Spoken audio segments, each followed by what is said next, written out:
Hello there.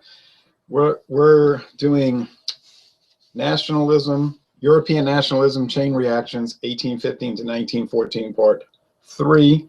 This is mainly about German unification. Okay, last time, well, previously we talked about Russia, then Scandinavia, Great Britain, Ireland, the Low Countries. Then we went into France and focused on Italy last time and almost wrapped that story up. We know the House of Savoy under Victor Emmanuel, who ruled the Kingdom of Sardinia. We know they unified Italy, not through their own power, but through their conniving and using the power of manipulating and successfully the power of other European countries, and plus getting lucky with other countries getting into trouble and having to not be able to contend with them, okay? And we know that they traded Savoy and Nice in northwestern Italy to France for France's help. France backed out on them, and they were not able to capture Venetia from Austria, the Austrian Empire, but they did capture Lombardy and all the other northern Italian states, except for San Marino, which chose, for whatever reason, not to join Italy, and was able also, for whatever reason, to remain independent of Italy up until today, the little mountain Republic of San Marino. Now the Vatican states, the papal states that ran through like an S shape through the center of Italy, did not want to join this kingdom. They were satisfied to rule, the Pope and the church was satisfied to rule these territories as they had done since the 700s, not the 1700s. But the kingdom, the House of Savoy was going to try to take it from them. We know that Garibaldi and his red shirts, those rebels, came in through the south, forcing the kingdom, the House of Bourbon, that branch, the southern Italian Sicilian branch of the House of Bourbon, out. They had to evacuate. They lost the kingdom of the two Sicilies, Naples and Sicily. Garibaldi wisely turned over his conquered territories to Victor Emmanuel, and in 1860, the Kingdom of Italy was declared established. But they were not able to capture Rome, the area around Rome. That remained a papal area, the remainder of the papal states. How could it hold off the Italian troops with the power of the French army under the rule of Napoleon III, Emperor Napoleon III of the House of Bonaparte? Was he a great ally of the church? No, but he liked to curry favor with Catholics, so he figured he would act like he was helping out the Pope, and that would help his position in France, which it did for a while. You're going to see how what happened in Germany and in France affected Italy. Okay. 1815 is important because that was the year that the first Napoleon Bonaparte was finally defeated at Waterloo, expelled to the South Atlantic island of St. Helena, which today is still a British colony, but it's so remote most people have never heard of it. After that, they had the Congress of Berlin. Well, that resumed. It had stopped for a while because of Napoleon, and then they decided to reconstitute Europe. What are they going to do with the Holy Roman Empire of the German nation that was dissolved in 1806? The old ancient First Reich, the old Reich, the German nation started under Charlemagne, actually, when he was declared Emperor of the Romans on Christmas Day 800. Never did realize its goal to be a great Western European Catholic empire, but it did have great control over Germany, the Low Countries, and northern Italy. Slowly over the years, with attacks from France, its own internal problems, the conflicts from the Protestant Reformation, the empire had shrunk, and then it was destroyed by the attack of the French revolutionaries and Napoleon. They decided not to bring back the Holy Roman Empire of the German nation. It was considered sort of a derelict empire. Anyway, the Austrian Habsburgs, who had ruled the empire for centuries, decided they would just be the Austrian emperors, and the European powers, including Austria, decided, let's just make a German Confederation, a union of 39 states with Germanic origins. and we'll cooperate. Sort of like the Articles of Confederation in 1781, when the United States originally was a union of states, or were a union of states. There was a goal, of course, that eventually maybe these states would unite into a more of a federation than just a confederation. But the concern was, what is it going to be? Is it going to be under the control of Austria? Now, Austria, under the emperors, Habsburgs, and then their prime minister, Metternich, Baron von Metternich, Clemens von Metternich, Lord Metternich, they would prefer a large German empire, Großdeutschland they called it, which would include the old Holy Roman Empire, all the area within that old red line. Here's a map. My production values are poor, of course, but here's a map of Europe in 1815 at the end of the Napoleonic Wars. And you can see Italy all like a jigsaw puzzle, and then Germany like a jigsaw puzzle, but with the red line, the former border of the Holy Roman Empire of the German nation. But now they're going to reconstitute it as the German Confederation.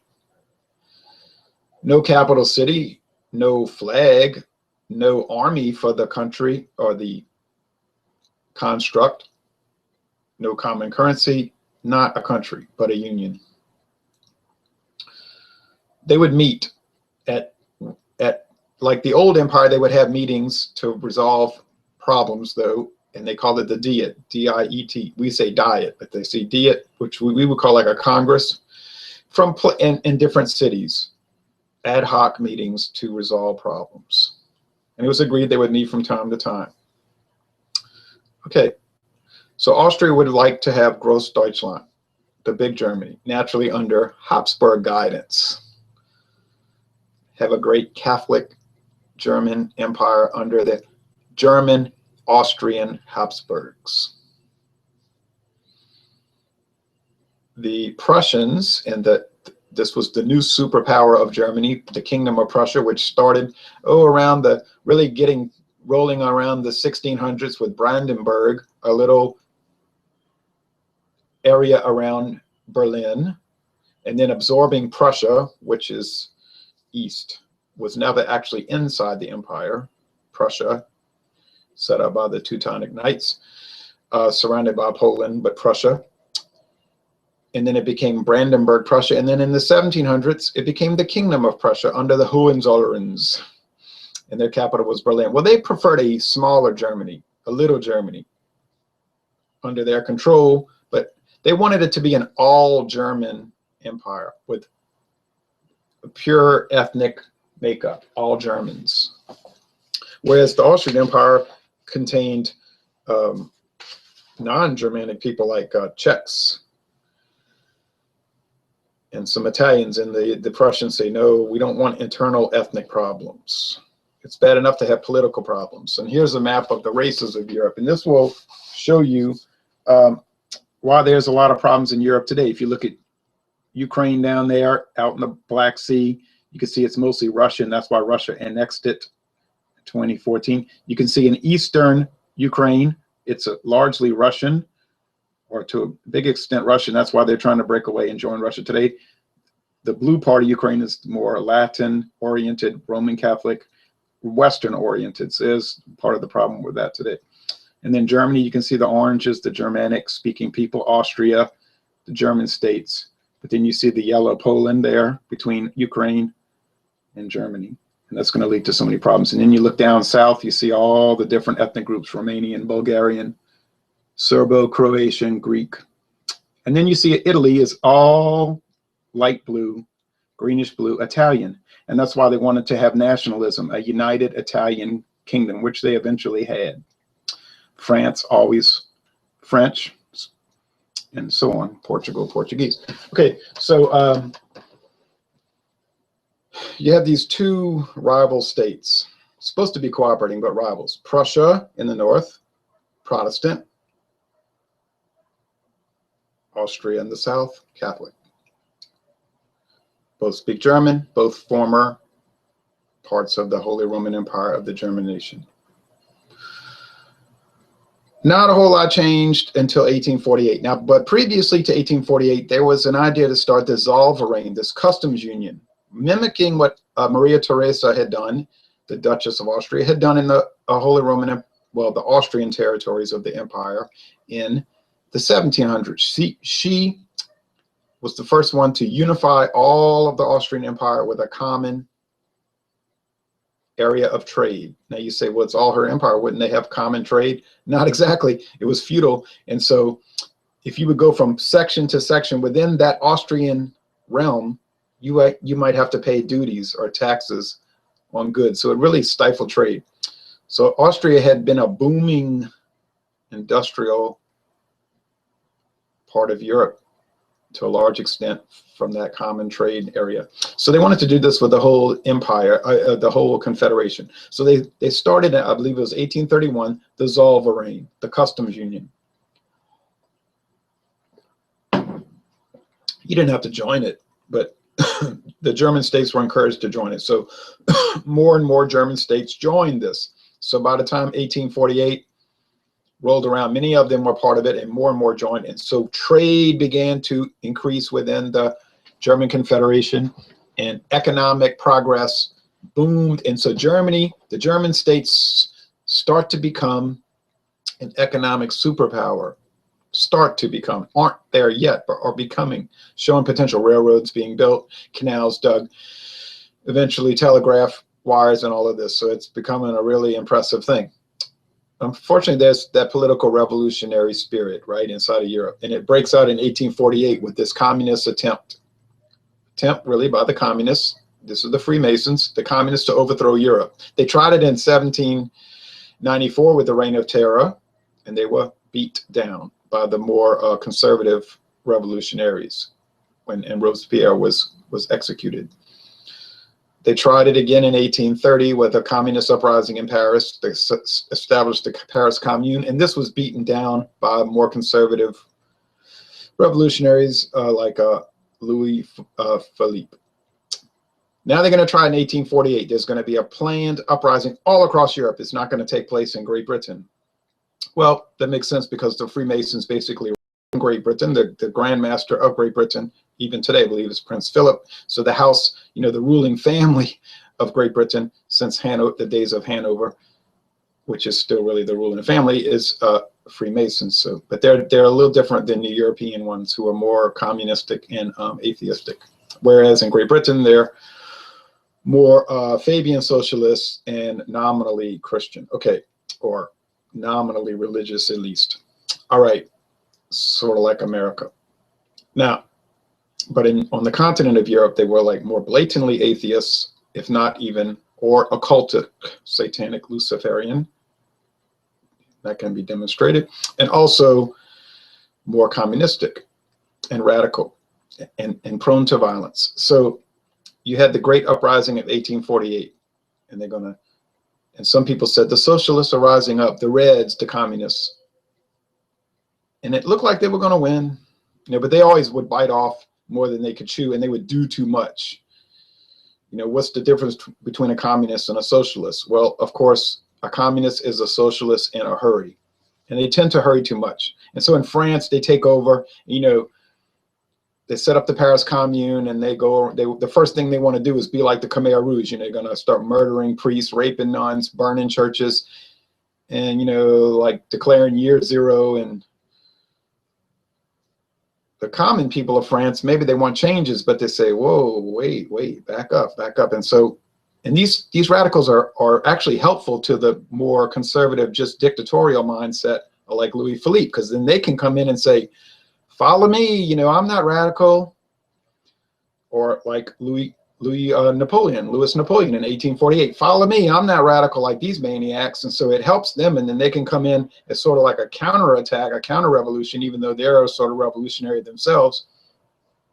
And he can be the moderate in France. He become president, Louis Napoleon, and then of course 4 years later, Emperor Napoleon III. Well, in Germany, the same thing. The radicals take over. They set up this German Republic with the tricolor flag, you know, the flag of Germany today, black, red, and gold.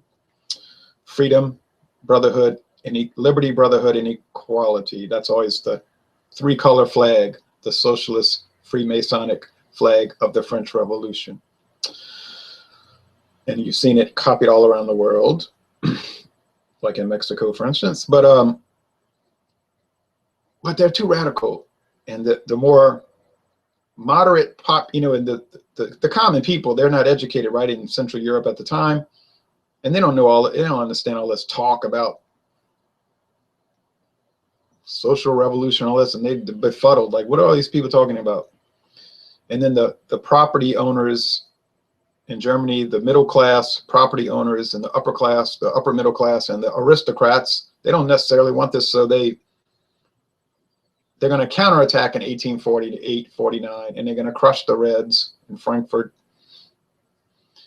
and set up a more moderate. They get rid of that tricolor flag, and they say, no, we don't want this. So, and this is how, people like William I of Hohenzollern comes to power in Prussia, and then eventually the more conservative elements like Otto von Bismarck, Otto Lord Bismarck of Prussia, a Junker. We could say Junker in English, but Junkers, these are the landed upper middle class property owners. In the South, we call them planters, plantation owners, basically. Okay, they come to, he moves up and becomes the prime minister of Prussia, what we would call prime minister today. Now, Prussia is interesting because they had been established basically through military force. We're not going to go into all of that history, but they became famous for extremely effective ground forces, elite, we would call them special forces, and they became a feared and useful country in ground warfare in Europe. The British especially were able to utilize the Prussian special forces to help them fight France. Okay,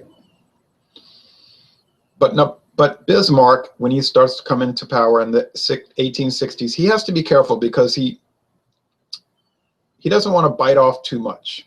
He's very careful. Yes, he wants to use warfare to unite Germany, and with the little option, little Germany, that means excluding Austria, because they want to have all of those non-Germanic territories, and they want to, so they just say, we're going to have a united Germany with everyone speaking German minus Austria, and let them go rule their little pizza pie, jigsaw puzzle empire of all these ethnic groups.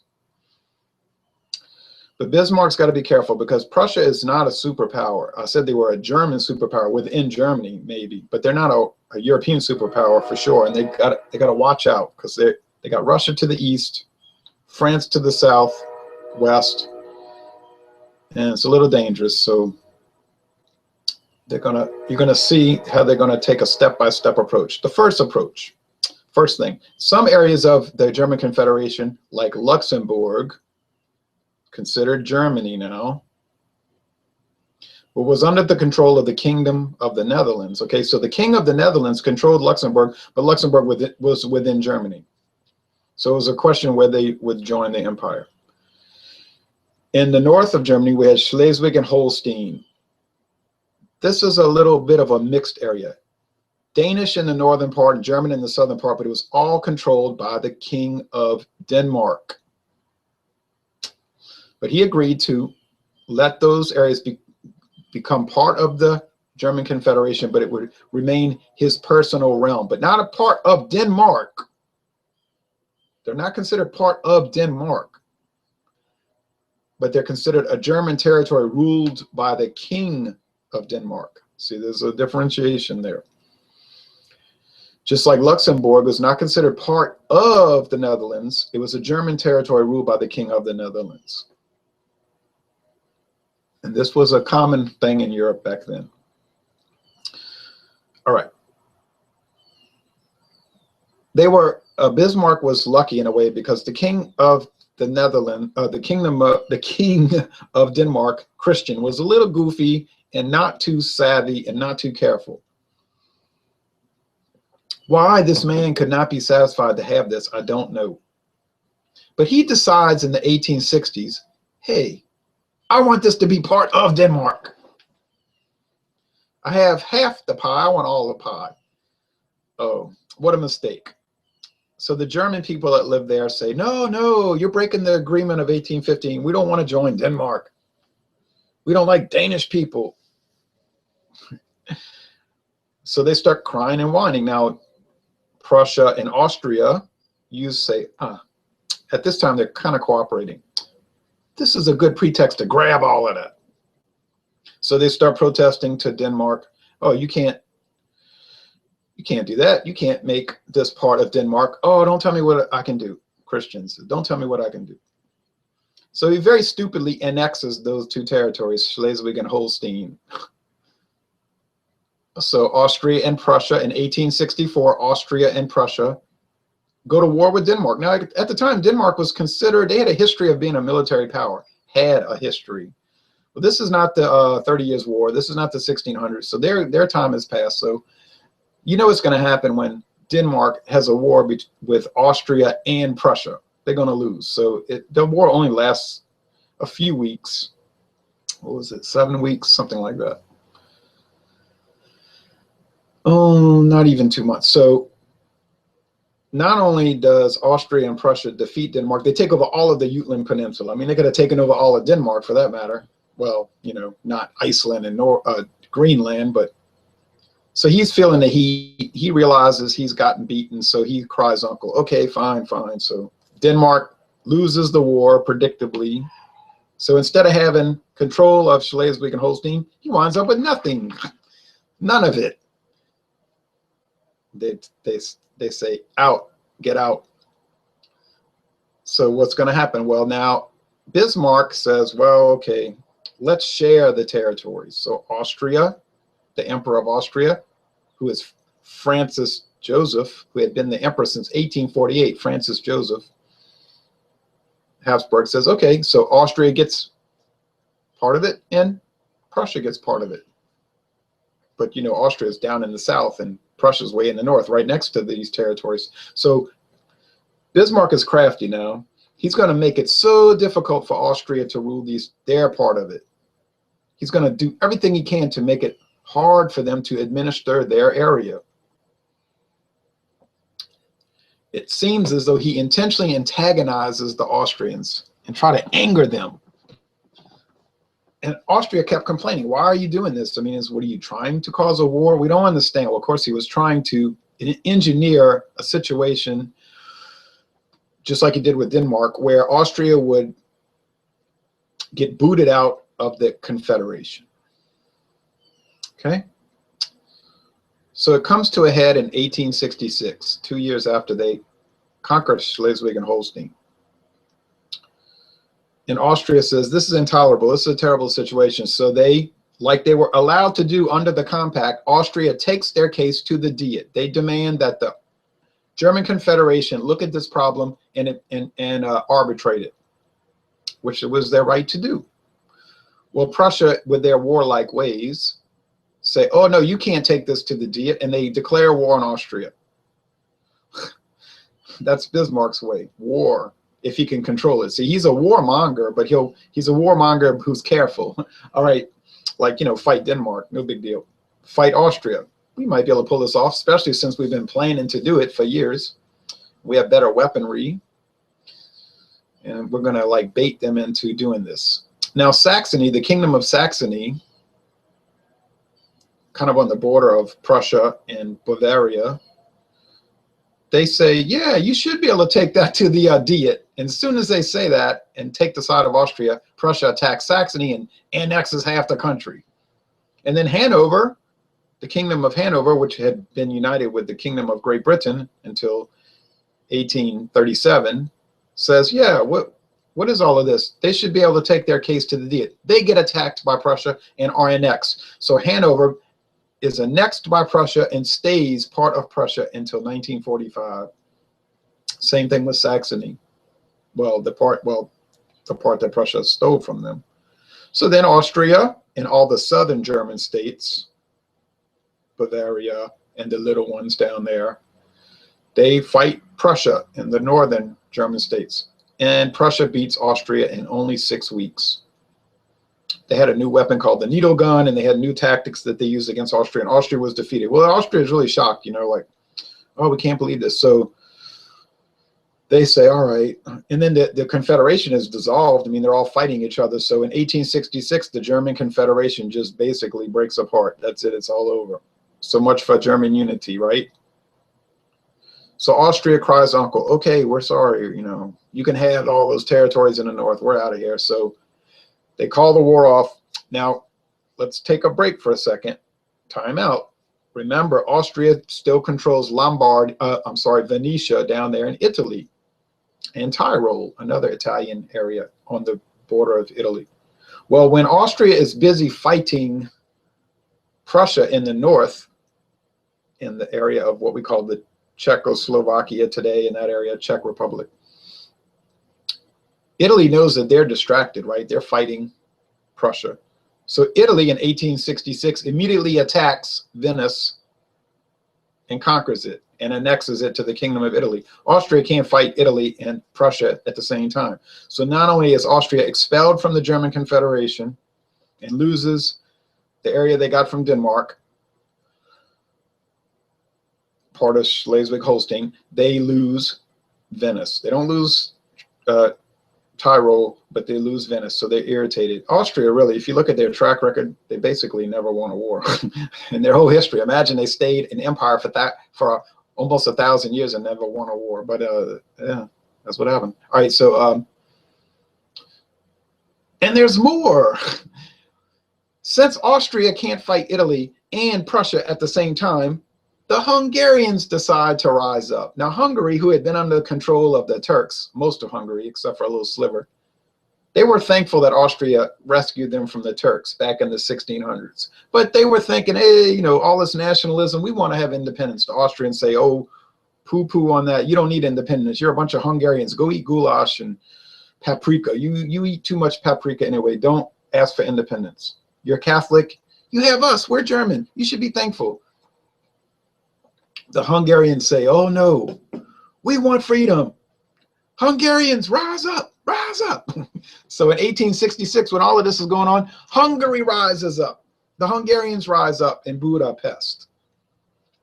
Oh my goodness, how can Austria fight all this at once? They cannot. So the Habsburgs say, okay, we cry uncle. They make a treaty with, or a settlement with the Hungarians. They say, okay, Hungary, you can have your independence. You can have your own parliament in Budapest. And all these eastern areas of Austria can now be under the Kingdom of Hungary. You can have your own kingdom. Of course, Francis Joseph will be your king, but he'll be the King of Hungary. At the same time, the Emperor of the Empire and the Duke of Austria. You can have your own flag. You've seen the Hungarian flag, red or orange, reddish orange, white, and green. You can have your own Capitol building. You can have your own national anthem. Everything. And all the areas of your area will be Hungarian and speak Hungarian, eat goulash or lots of paprika, and everyone will be happy. The Hungarians love this settlement.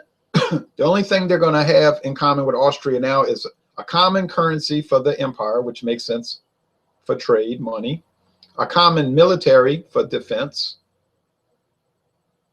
and a parliament for the empire to settle imperial problems. But they'll have their own parliament for their internal self-government. So Hungary becomes essentially an independent country within the empire, and now they have their own empire, all the areas that they control, like what's part of Romania today, Transylvania, and those areas, Bukovina, and all of this.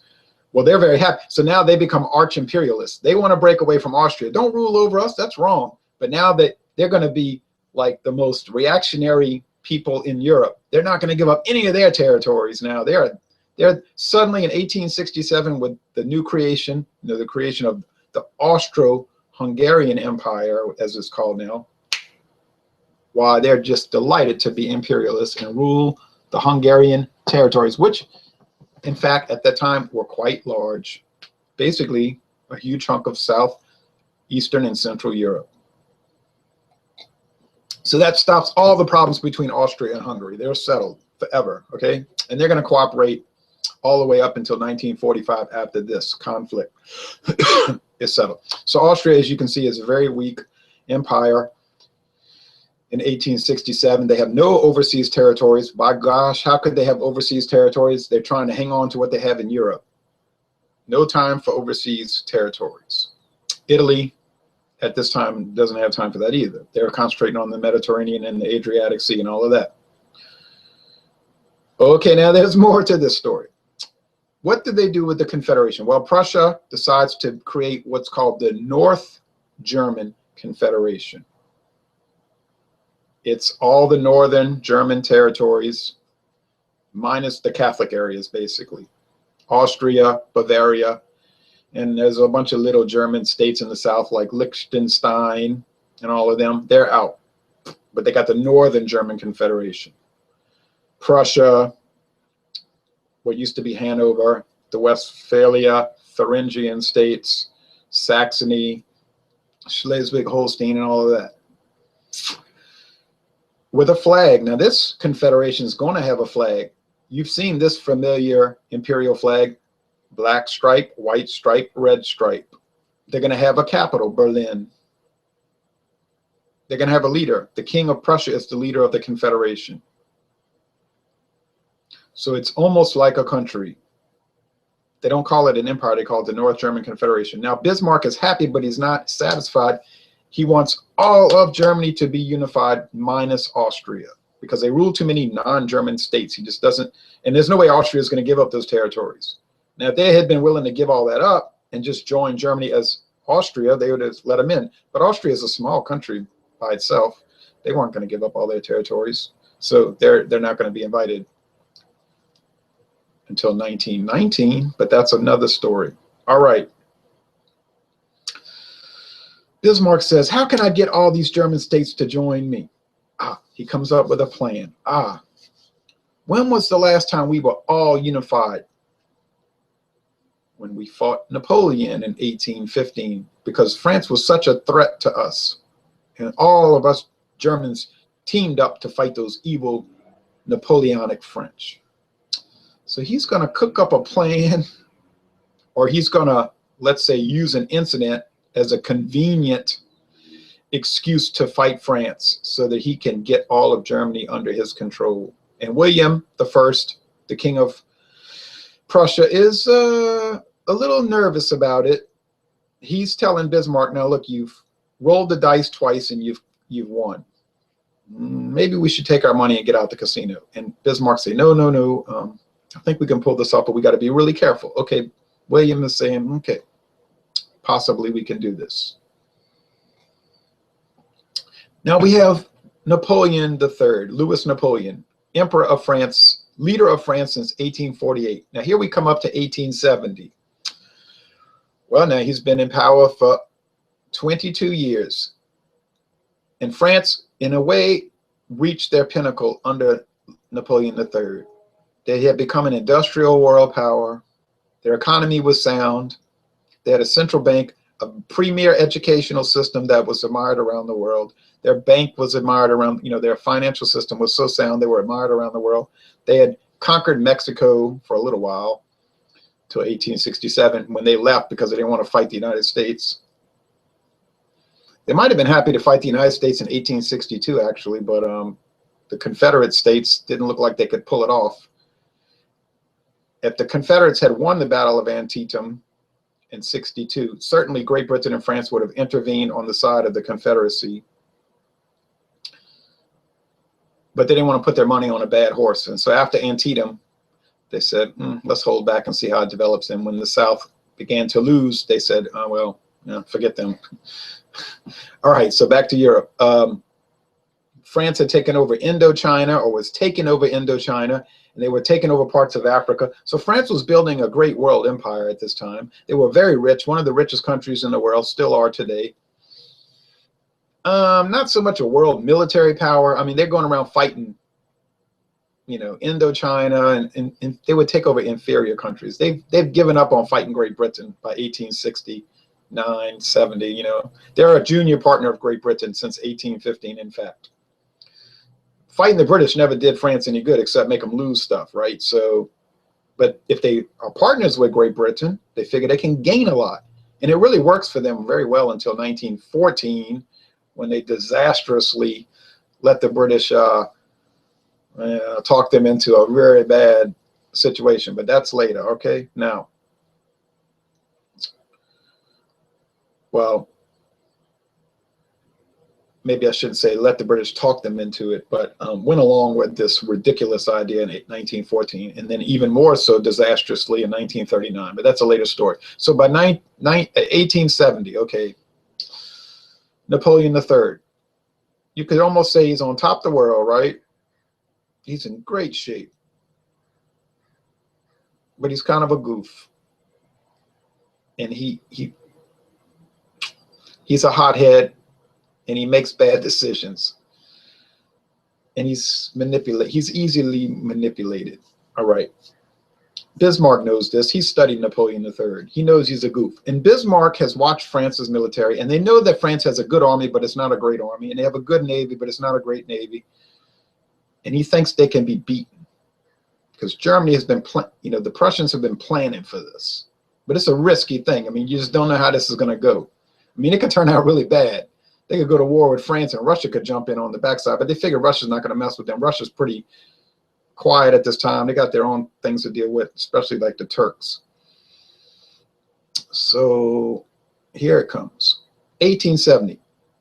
Spain needs a new king. And we're not going to get into all these Spanish dynastic problems. Spain had a lot of internal problems, like up until now. But that Spain had a revolution. They set up a republic. Nobody liked it. They booted them out. They want to get a king. And there's this ongoing feud in Spain between the ultra conservatives and the conservatives and all this. But anyway, they decide, we're going to get a king. We got to find somebody legitimate. You got to get a legitimate king who's got the right inheritance. Well, the Germans say he should be a Hohenzollern who is in a little, actually the Hohenzollerns come from a little tiny German state in the south called Hohenzollern. And the Spanish say, yeah. Oh my goodness, here comes the phone. We'll have to get it later. The Spanish say, yeah, let's pick this guy.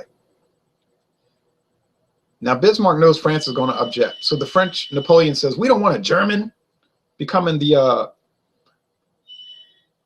king of Spain and your dynastic family, the Hohenzollerns.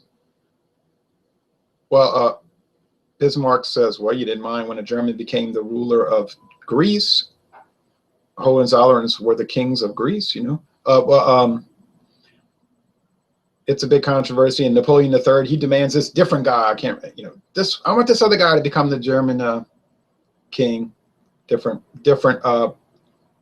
candidate. You know, are they going to really have a war over this? Who becomes the king of Spain? Is this going to really happen? Well, William I, he gets really scared. You know, he's like, I don't think this is a good idea. I mean, he's getting really nervous. So he tells Napoleon, why don't you send somebody out here to my summer resort and we can talk it out. And nobody wants to have a war over who becomes the next king of Spain. Nobody cares about Spain. And Napoleon III agrees. I agree with that. I don't really, you know, I don't want to have a war either. So he sends his emissary out there, and they have a meeting at Ems at this resort. And then he goes back to France and he tells Napoleon, I think we have it worked out. It's going to be okay. And then we have a settlement. And then William I writes a letter to Bismarck and says, look, here's what happened at the meeting. I think it went very well. No one wants a war. I think we settled all our problems, or most of them. It looks good. It was a really good meeting. And he talks about what happened at the meeting and everything. Now, Bismarck is so, you know, like evil, you know, so he takes this telegram and he changes up the wording, or he deletes. It's kind of like a video people make today with all these jump cuts, you know. He like garbles it intentionally and makes it look like this is not what happened.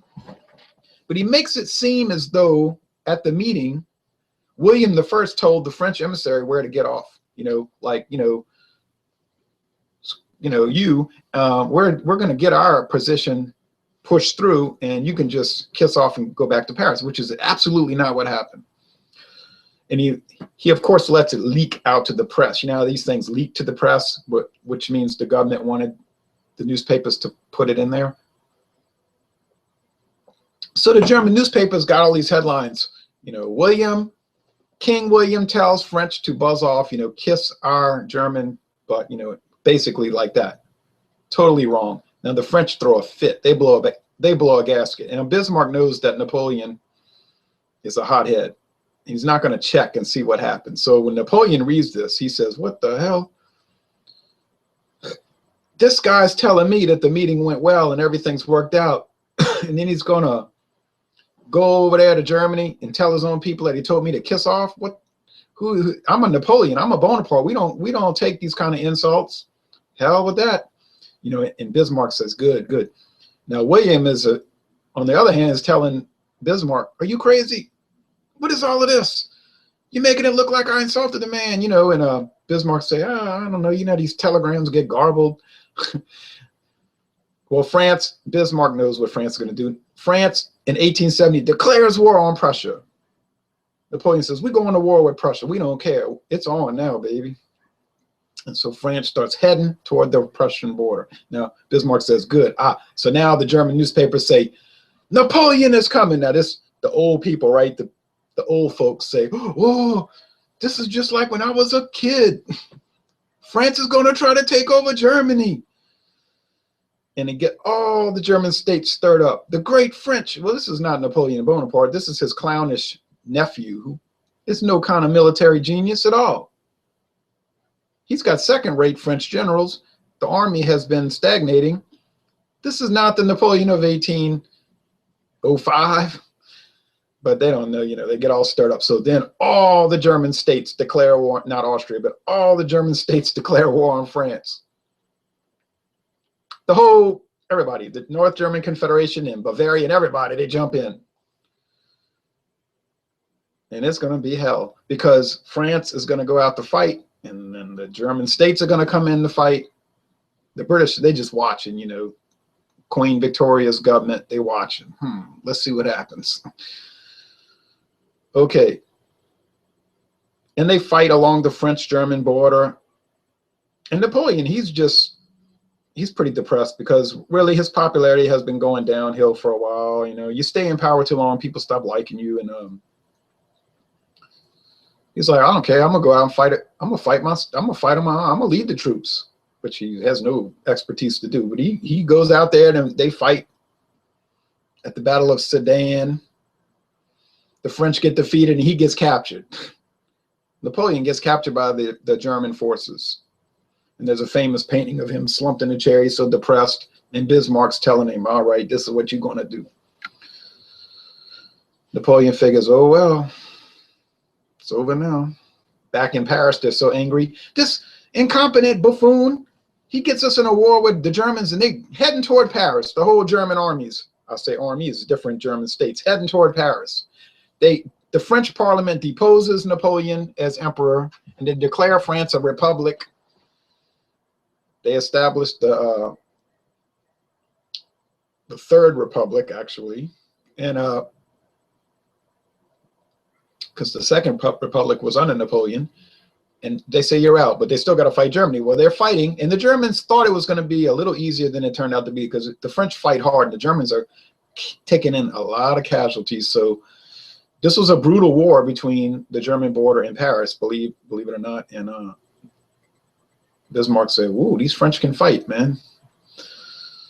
But they start heading toward Paris, and you know that's it. Paris is going to fall. Well, meanwhile, you know the Jacobins aren't sitting around, right? The radicals, the communists, they say, "Hey, let's set up the World Socialist Communist Republic." So they declare the Paris Commune again. The red flags come out all over Paris.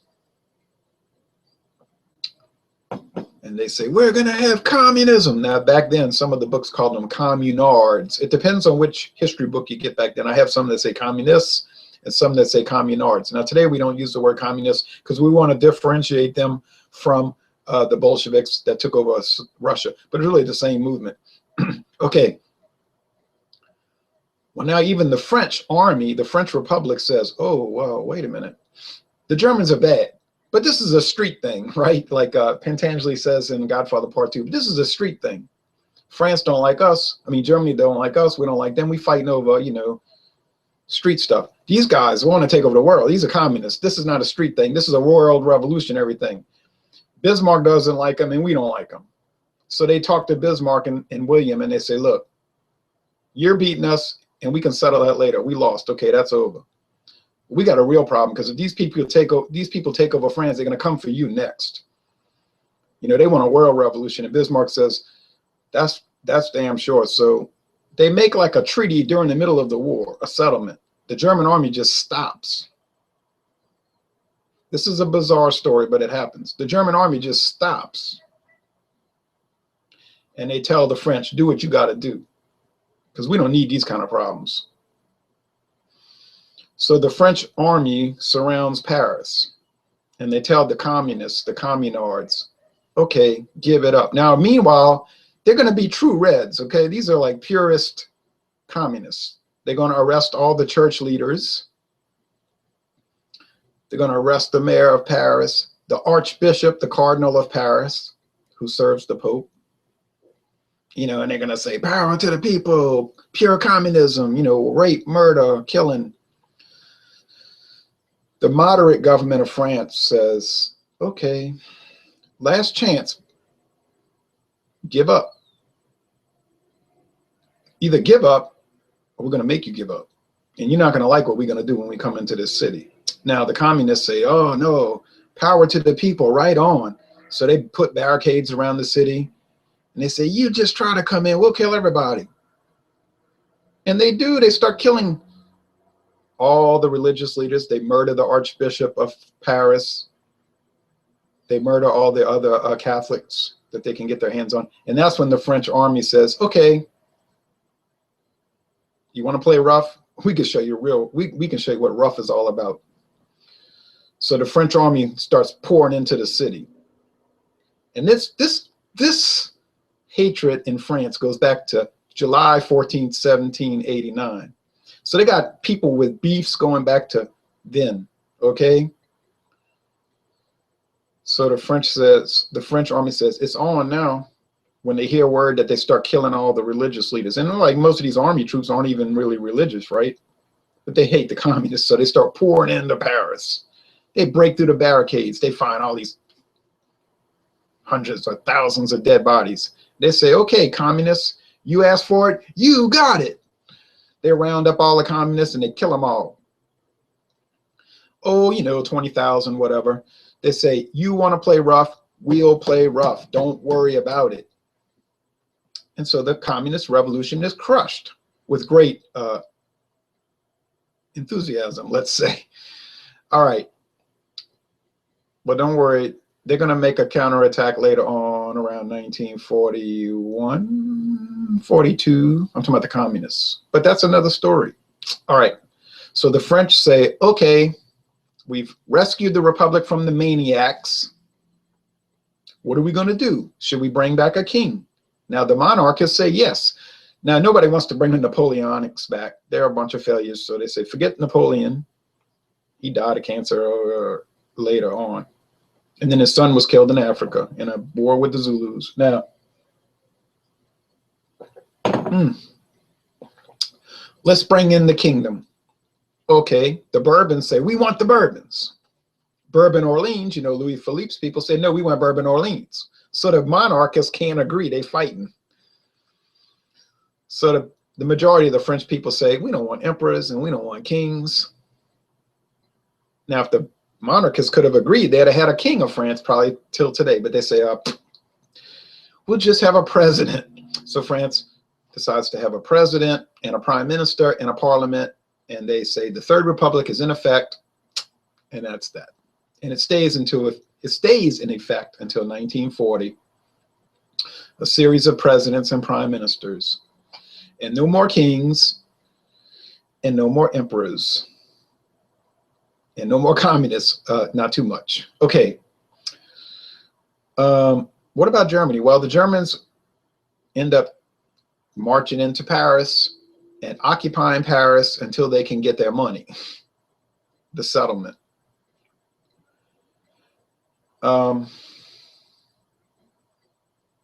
They say, okay, it's going to cost you a lot.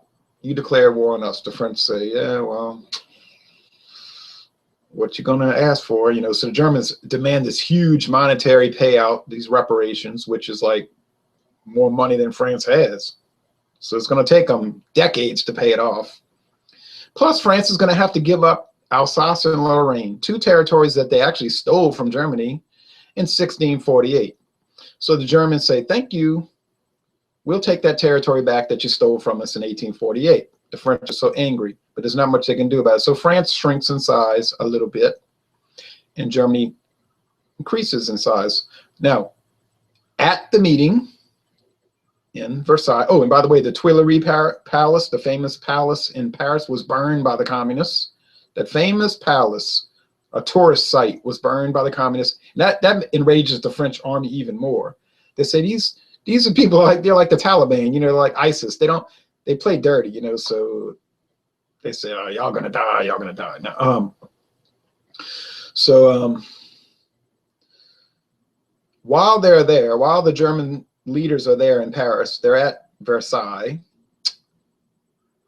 Bismarck's been working, he's been plotting. We want to create a German empire. And he's negotiating with all the other German leaders. And the German leaders say, oh no, we don't want some Prussian emperor ruling over us. He says, oh, don't worry about it. Now, the most important state is Bavaria. You know, like they're a big southern German state, and seems like they may not want to go along with it. But well, we know today that they were bribed. Ludwig, who supposedly went crazy and died mysteriously later. Maybe he was murdered. That's another story. Probably he was murdered. He built that castle, you know, that looks like Disney World, Disneyland, or Disneyland looks like it. He did get bribed. And he says, oh yeah, we'll go along with this. But there's a lot of negotiations with how they're going to make the German Empire. Now, William says, yeah, I wouldn't mind being the emperor of Germany.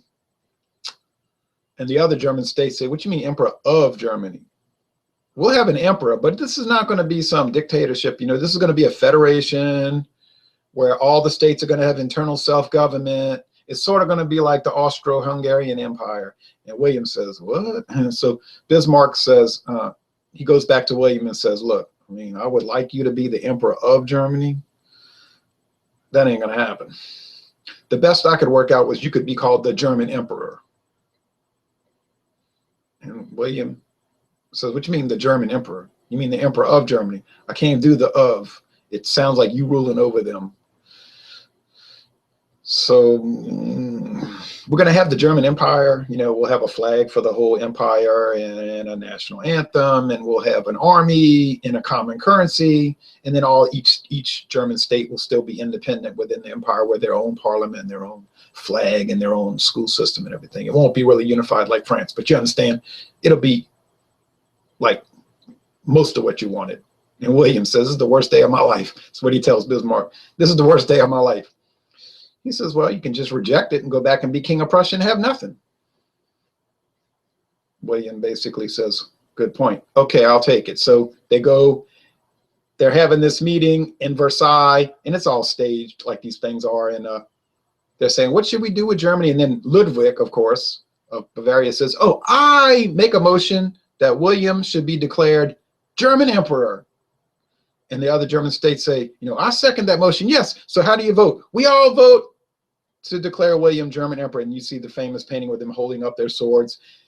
Hail William, Kaiser, or Caesar, meaning emperor, German emperor. Hail William, Kaiser William. So now the king of Prussia, William of Hohenzollern, is now declared William I, German emperor, but never emperor of Germany. He's the Kaiser. That's the German word for emperor, Kaiser, meaning Caesar. The Italian word for the Latin word for emperor, or in Russia, Tsar.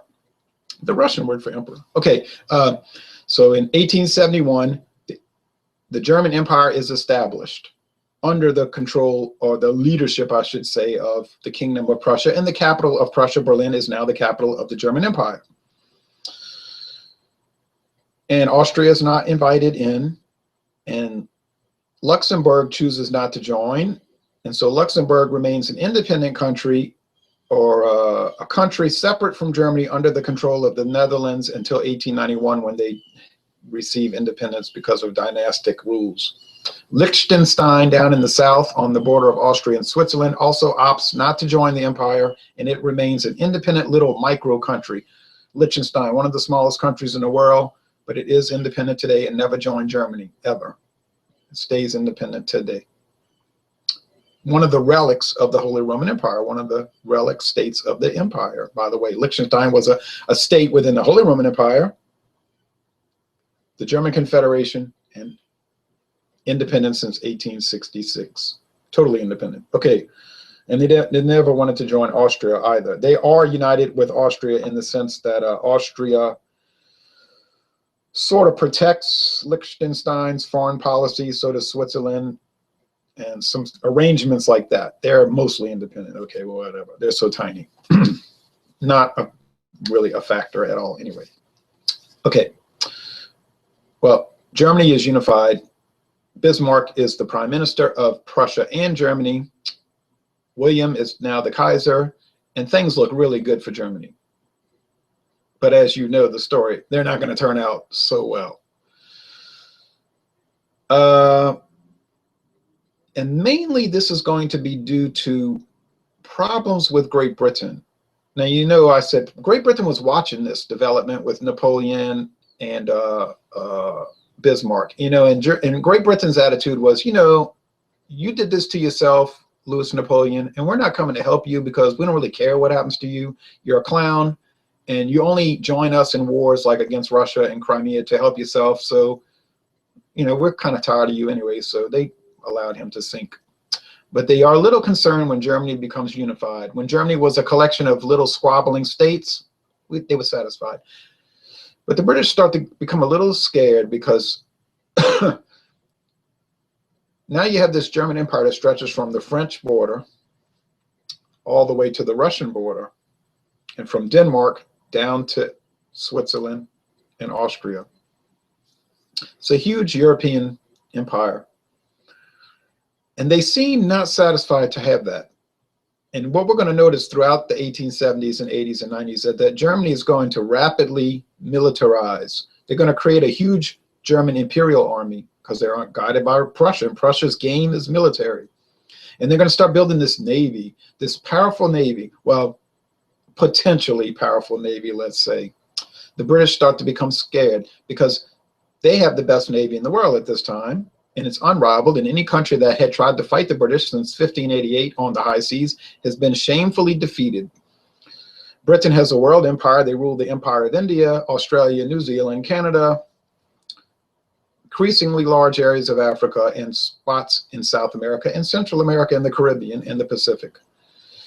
And the Germans are going to start in the 1880s to grab territory in the Pacific, in China, in Africa,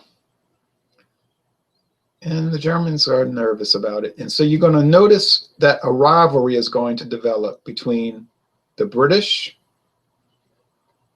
and the Germans, which is ironic because they're related. The British Queen Victoria, her grandchild becomes the German Emperor William II. Her other grandchild is the King of Great Britain, George V. So they're all related, but they hate each other. You know people that are in the same family that hate each other, don't you? Now,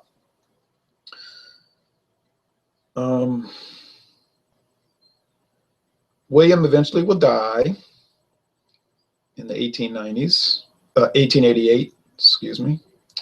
And then his son Frederick takes over. He's liberal. Now, there's a lot of internal problems in Germany under Bismarck. There's a culture war between the Catholics and the Protestant government, and it turns out that Bismarck's supposed to be fighting the socialists, but turns out he had been having secret meetings with the Jewish leader Ferdinand Lassalle of the Socialist Party all along, and that was a big scandal. And Germany was the first country to adopt all these social welfare policies, And it's ironic because Bismarck said the only way we can stop socialism is to adopt socialism, which people say, well, wait a minute. Why would we want to adopt socialist policies to defeat socialists? And the more conservative Germans say, well, that doesn't make sense. And then when it's revealed that he was secretly meeting with Ferdinand Lassalle, that causes a huge uproar. And that helps lead to his downfall when he's relieved of his command. And he's very old by the 1890s anyway, starting to kind of like get senile and maybe a little dementia setting in. And the new Emperor Frederick dies. He's liberal now. He looks like he wants peace in the world, and he favors socialism, or at least, moderate democratic socialism and all that. But he dies of throat cancer after only a few months in power. And his young son, the grandson of the first emperor, William II, takes over. He's young, he's inexperienced. He was raised with a crippled hand, a right hand, and he's very self-conscious of that. And he's intelligent, he's well-educated, but he's a hothead, he's impetuous, he's sort of like Napoleon III. He talks before he thinks, and people that want to be a big shot more than they are, and he likes to wear fancy uniforms and take, pictures with he's a tough guy. And his grandmother is Victoria. He was there when Queen Victoria died in 1900. He was present in 1901. He was present in London when his grandmother died. He made sure he was going to hold her head up for a little bit, not exactly a photo op, but you want to make sure people knew he was there. So, but he's going to lead Germany down a kind of a curious path, and I don't want to feed into too much propaganda, because I know a lot of that stuff about William was a neurotic, and William was a pompous person, and William was a fool, and William was a hothead, and William had delusions of grandeur. I know a lot of that is British propaganda. I mean, let's be honest. A lot of that has been perpetuated by the British, who wanted to denigrate the guy, and make him like he's this, in 1914, they made him like he was the most evil person in the history of the world, and he had this plan to take over the world, which is a ridiculous joke. So he probably was certainly not as bad as they say. But he did have faults, and he did lead Germany into some questionable areas. He did get rid of Bismarck,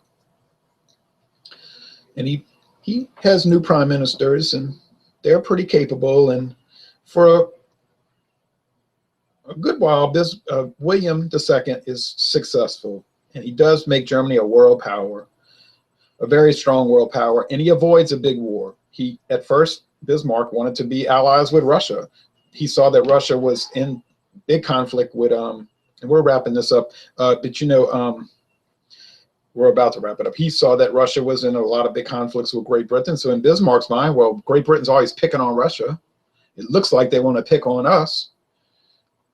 We and Russia are natural allies. So he was trying to cultivate that, which would have been a perfect situation for both of those countries. Imagine all the trouble they would have avoided if they had stayed allies, or at least partners, throughout world history up until the present. Imagine all the trouble that the world would have been saved. Let's look at the Papal States real quick. Remember I said France protected the Papal States? Well, they did. But when the war broke out with the German states in 1870, Napoleon tells the Pope, look, I'm sorry, I need my troops to go fight Prussia and the German states. So France pulled their troops out of Italy and Rome, out of Rome, to go up there and fight Germany. And the Pope is saying, well, I need help. Napoleon said, I can't help you, I'm sorry. And then, of course, immediately Italy invades Rome, takes over the Vatican, and all of Italy is now united, except for Tyrol and some other areas around the north. But essentially, Italy is a united kingdom from top to bottom under Victor Emmanuel II, the Kingdom of Italy. The Pope is so angry that he refuses to recognize Italy as a country, and the Catholic Church refers to the King of Italy as the King of Savoy up until 1929. The Pope says, I'm a prisoner in Rome. I'm under capture of the Italian renegade government. And this stays this case. Catholics were told not to follow the law of Italy. It's an illegitimate country. You don't have to follow the Italian government. They're not a real government.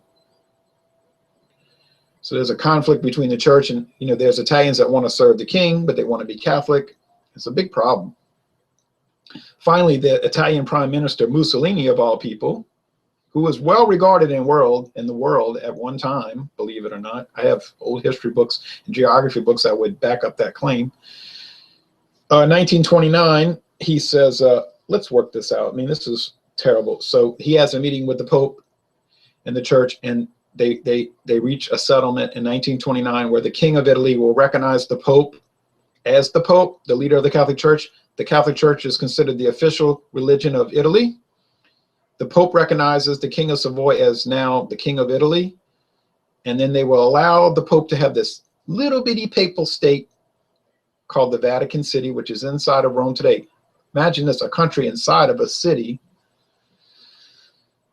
So they sort of like bring back the papal states, but it's really the papal state, almost like the papal neighborhood. But since 1929, Vatican City has been considered an independent country, with the Pope as the prince of the Vatican City, as well as the head of the church. He recognizes the government of Italy as a real government, and the government recognizes Vatican City as an official government, separate from Italy. So there's two areas inside of Italy that are not considered part of Italy: San Marino in the northeast, and the Vatican City, or more in the central east, San Marino, and Vatican City in the central west, inside of Rome. Okay, so you can see how one thing leads to another, right? All these chain reactions, right? But it's just one thing happens and all these things fall into place. Well, then in the fourth installment, Chain Reactions Part 4, we're going to see, now we got to head back to the southeast: Romania, Bulgaria, Serbia, Croatia, Montenegro, Greece, the Ottoman Empire. We're going to see how all of that is going to lead to a chain reaction that's going to cause one of the most catastrophic events in the history of the world on July 28th, 1914, when the Europeans, who basically had it made, the richest continent in the world, who had seemingly solved all their problems, blew it all up, like Charlton Heston said in The Planet of the Apes in 1968. You blew it all up, you maniacs. And that's basically what happened on July 28th, 1914. You blew it all up, you maniacs. Damn you all to hell. Well, that's in a lot of ways what they did. And you see all the problems in Europe today that really can be traced back to that situation. So we're going to lead up to that later. But thank you for watching this German Unification video.